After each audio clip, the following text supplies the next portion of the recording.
We last saw these heroes 5 years ago, and now it's time for a new adventure with them. Hello everybody, Shocking into 1000 and Point for Duty. Welcome to a new Let's Play of Banjo-Tooie. Couple of things I probably would actually want to mention immediately when doing this is I actually did complete a full Let's Play of this game already, but I have to start it all over again. Because I tried uploading the first episode yesterday, only to find out that apparently the file was corrupt and it wouldn't allow me to edit it on Wondershare Filmora 12, load it up on my laptop, or even upload it onto YouTube, which I thought was incredibly stupid. And it's done that with episode 1, episode 2, and episode 4. So, that kind of leaves a situation where I have to do the entire LP all over again. So, we're going to get started on this Let's Play, but before I do that, I will obviously mention ahead of time, I didn't actually show this in the Banjo-Kazooie Let's Play, but there are items known as the stop and swap items, known as the 6 eggs, and also an ice key. When you see these S and S all over these profile pictures of Banjo, Kazooie, and Mumbo, the stop and swap items that you grabbed in Banjo-Kazooie are able to be transferred over into Banjo-Tooie, but doing it on the N64 version was a very impossible way for me to do it for 2 reasons. 1, I don't own a Nintendo 64, and 2, even if I did, I wouldn't know exactly what to do. So, we are going to start off on the 360 Live Arcade of this game. And I can honestly say, this is actually my favourite game of the entire series of Banjo-Kazooie.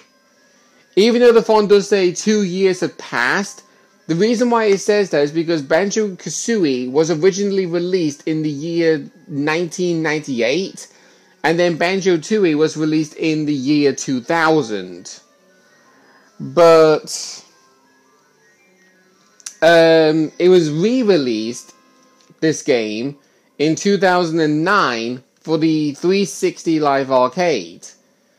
And I can honestly say, playing it on the 360 Live Arcade is actually way better than doing on the actual N64 because of better graphics and also better quality.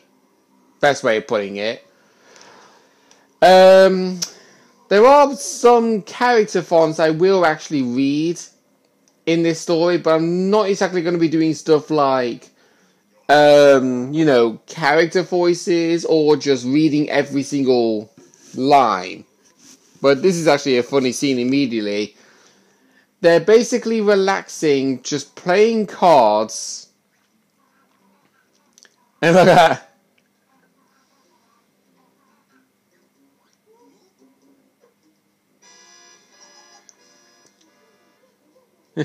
Wait a second, I can't see her.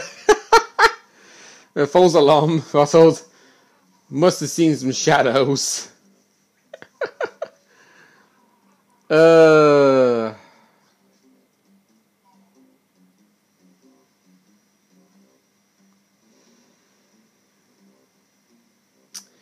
Yeah, there is actually the skip font that you can see on the bottom right of the screen.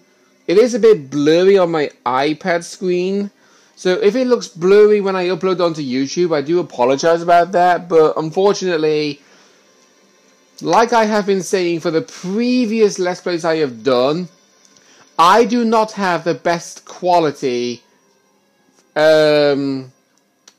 bottles. You're showing everybody your hand. You got a Jack, Queen, King, and Ace, which would be good for a straight if a 10 happened to show up. But if it was a Jack, Queen, King, and Ace of the exact same suit, that would be setting it up for a royal flush, which is a hand that is impossible to beat in poker.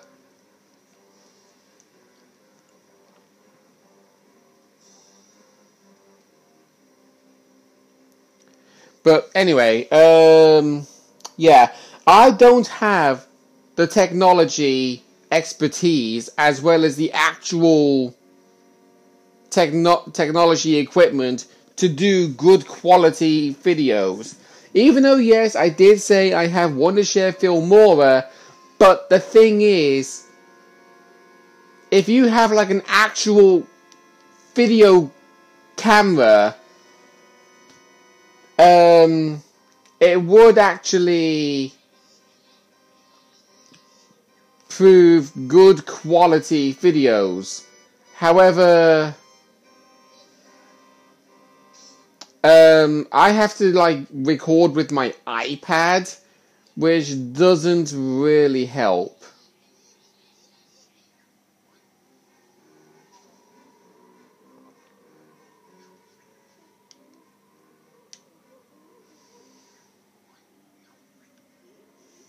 Windows security on my old computer just popping up every time. Just saying, there are no antivirus threats or whatever. Yeah, that's good. But, honestly. So, as you can see, from in the cutscene,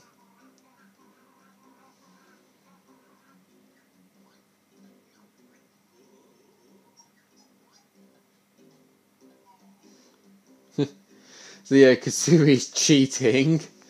So yeah, these are those two characters are Gruntilda's sisters. You got Blobelda and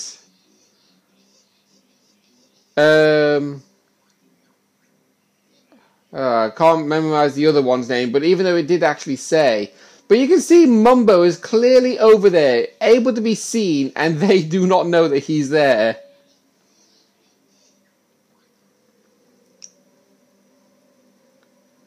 BK Brew.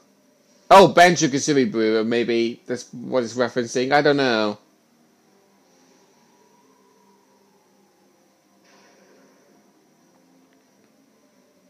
Now, I know that spell was... that spell was Boulder Blaster, but it just basically lifted the boulder in the air, and then it just imploded.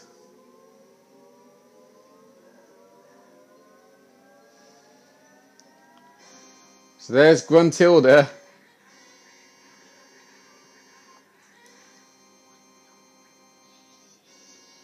Nice Grunty looks. Lost weight.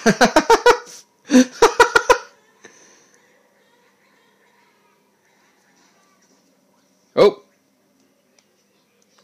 It's plan to hell we have, so back to our castle we must go. Violin goes, let's fix me up. Then Banjo's hairy butt I'll whoop. There we go. See, look, they're looking right at Mumbo. And now they see.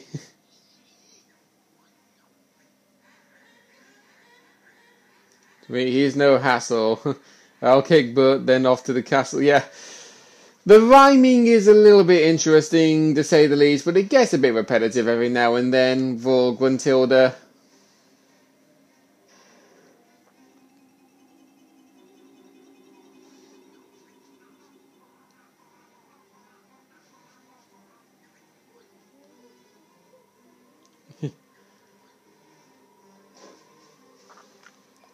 Right, everyone must run. Quick Grunty coming.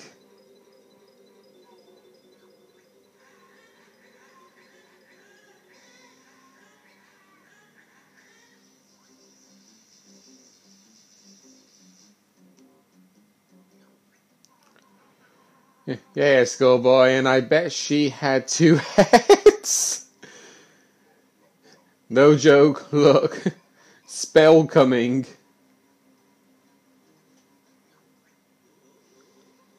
He's very quick, everyone out.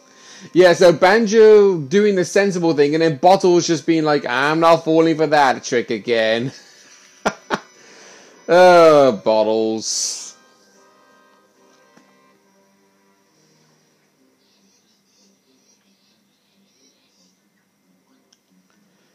That line's like even worse than the rhyming. It's like, hurry, you must be prepared to leave. Or whatever, I don't know. It's a bit silly, really. If you actually are wondering, the text box in this game, you can actually speed it up while holding the A button. But when it's in cutscenes like this, I don't think it actually does speed it up. So, I do apologize about that.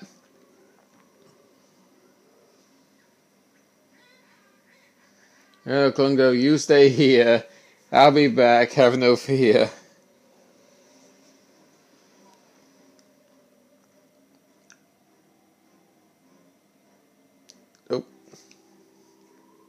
Oh, I thought it was actually going to look as bright as I thought it was going to on my iPad, but it doesn't actually.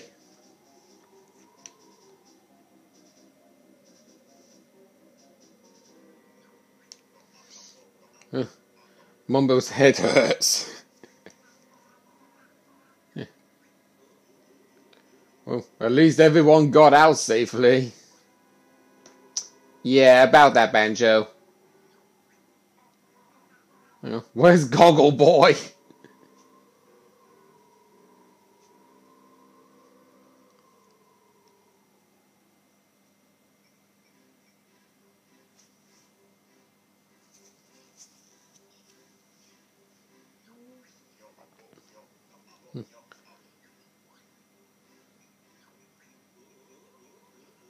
It's worse than that.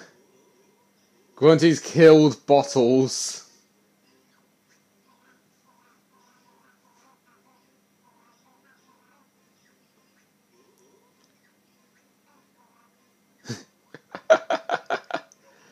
Grunty red cows and kill Bottles, she must pay. Bernberg, get after which, Mumbo see you later. Great, I get to pick some more witch butt. Yeah, let's go. I'm going to skip the rest of this because it's just nothing more serious. So yeah, controls in this game as the same as it has been. Just move with the left thumbstick, press A to jump, press B to interact with stuff. And the moves you learn in the original Banjo-Kazooie, you do actually learn them already in this game. So like you already have them. So Klungo is waiting for us inside that cave. So here we go. So you got the talent trot. You just hold the right trigger down and then push the left trigger while still holding the right trigger down. You can also do the barge like that to like push stuff and also... Well, when I say push stuff, it's like more likely pushing buttons, in other words. You can also do the backflip by crouching and then jumping up. You can also climb up cliffs and that. But basically, every move you know that you learn in Banjo-Kazooie, you can use in this game, technically. Simple as that. Entering Gruntilda's lair, you got Cheeto here. If we talk to him, he will inform you that his Cheeto pages have been ripped out by Gruntilda, which I don't get how she was able to do that when all she did was like dig herself out of the hole after the boulder was destroyed and then chase after Mumbo, destroy Banjo's house, and then go straight into the digging machine and leave. So how was she able to like rip the pages out? I have no idea. Now, something else I should really bring up. I'm going to use the flight pad for this. There are certain locations you actually can navigate inside Spiral Mountain. First of which is on top of that waterfall. As well as...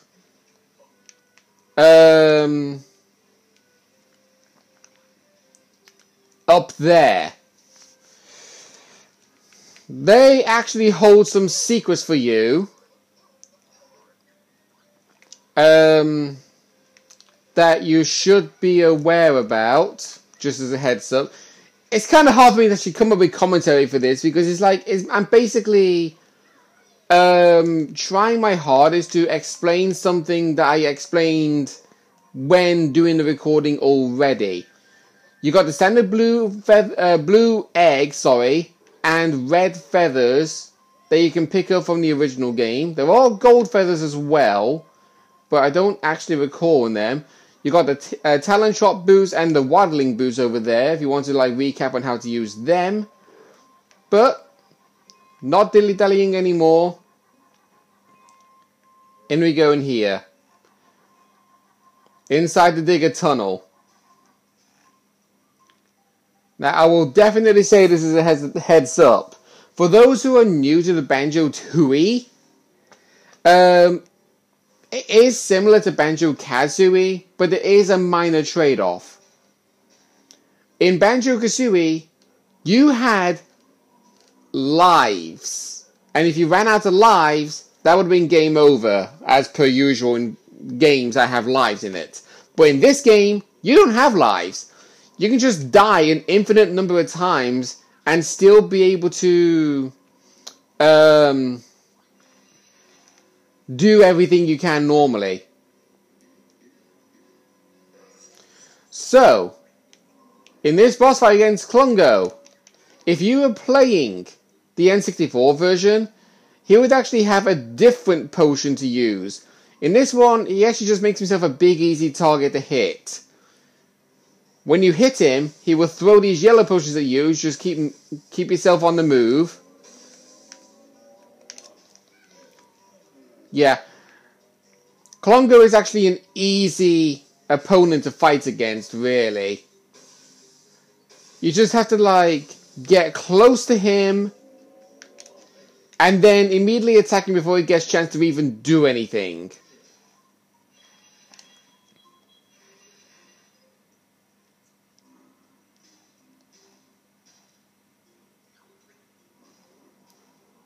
Oh, I can feel my nose twinkling like I'm about to sneeze.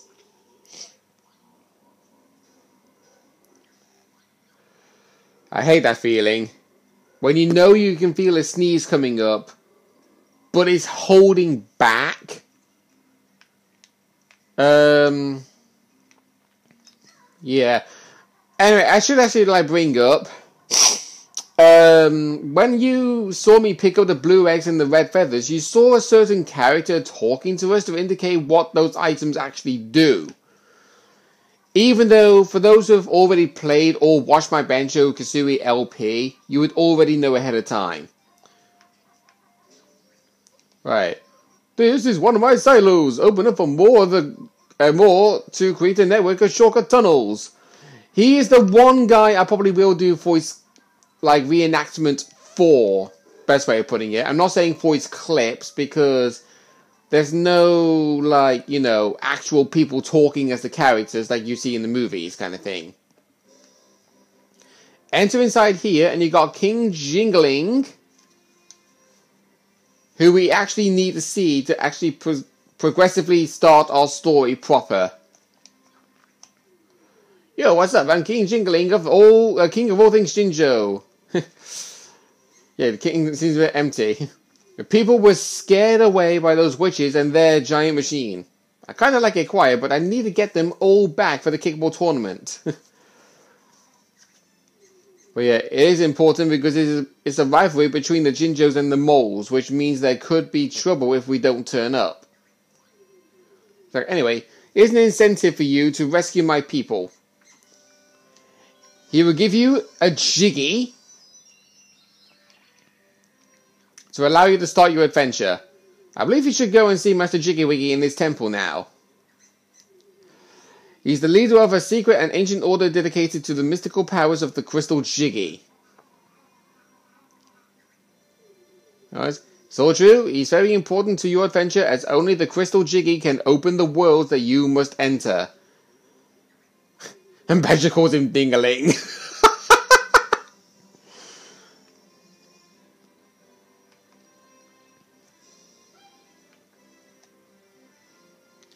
And then we have a cutscene time.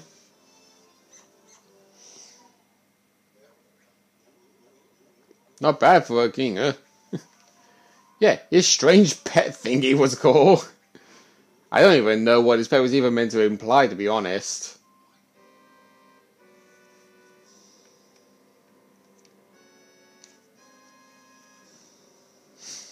So this cutscene, it will show you the plot of what Gruntilda's sisters plan to do to help Gruntilda with what she really wants.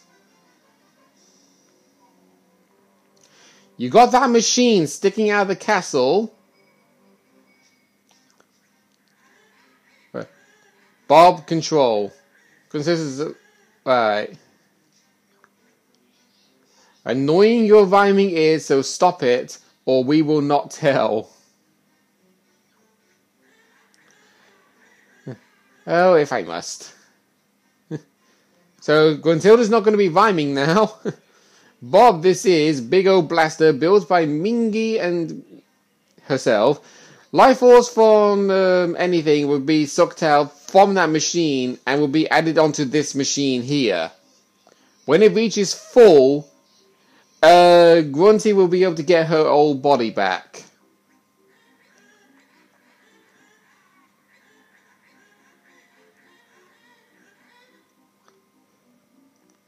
So how long will it take? Not slim you are, so plenty we will need. So start blasting. Patient you must be, target you first must pick. That cursed Jingling has just given the furry forward jiggy. I reckon we should blast the Jinjo King.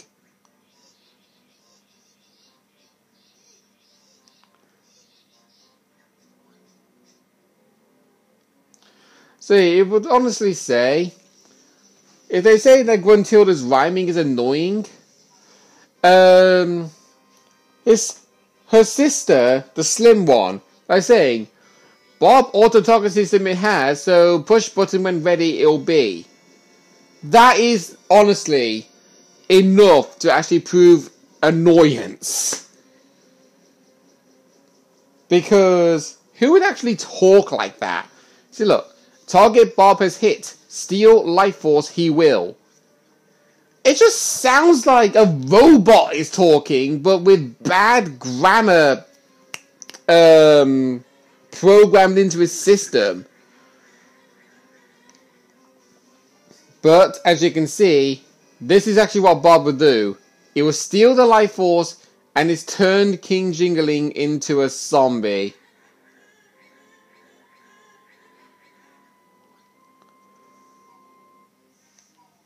And there we go. So I'm going to skip the rest of the cutscene because obviously they want a plan to steal the life force of everywhere in the Isle of Hags. And it's up to us to prevent that from happening.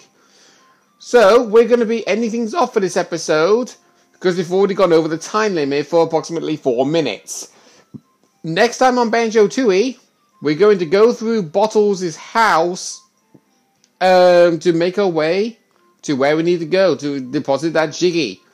See you guys then.